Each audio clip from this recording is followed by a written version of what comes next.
5 আগস্টে সংসদ ভবনের সামনে মানিক মিয়া এভিনিউতে লাখ লাখ মানুষ।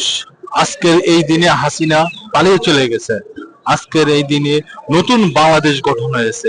আজকে কিছুক্ষণের মধ্যেই অন্তর্বর্তীকালীন সরকারের প্রধান উপদেষ্টা ডক্টর মোহাম্মদ ইউনূস জুলাই সনদ ঘোষণা দেবেন।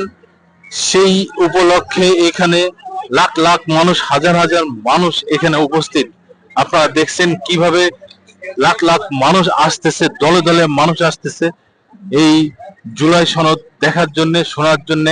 এবং দূরের থেকে আপনারা হয়তো দেখতে পাচ্ছেন দর্শক বন্ধুরা, ওই যে সামনে এখানে ঠিক সংসদ ভবনের সামনে বিশাল স্টেজ হয়েছে, ওখানে এখন সাংস্কৃতিক পরিবেশনা হচ্ছে। ঠিক ওখানেই ওখান থেকে আবার বিভিন্ন প্রোগ্রাম হবে। এখন সাংস্কৃতিক প্রোগ্রাম চলতেছে, তারপরে ওখানে ড্রোন শো হবে। এবং যে কোনো সময় আমরা আশা করতেছি কিছুক্ষণের মধ্যেই ডক্টর মোহাম্মদ ইউনূস উনি জুলাই সনদ ঘোষণা করবেন। এবং দেখা যাচ্ছে যে এই জায়গা মানিক মিয়া এভিনিউর সামনে লাখ লাখ মানুষ হাজির। বাসে চলে আসছে, সাইকেলে আসছে, রিক্সা আসছে, ট্রেনে আসছে। সরকার ট্রেন ভাড়া করে দিছে এই জায়গা। এবং দেখছেন যে একজন বাবার সাথে তার মেয়েও আসছে হাতে পতাকা নিয়ে।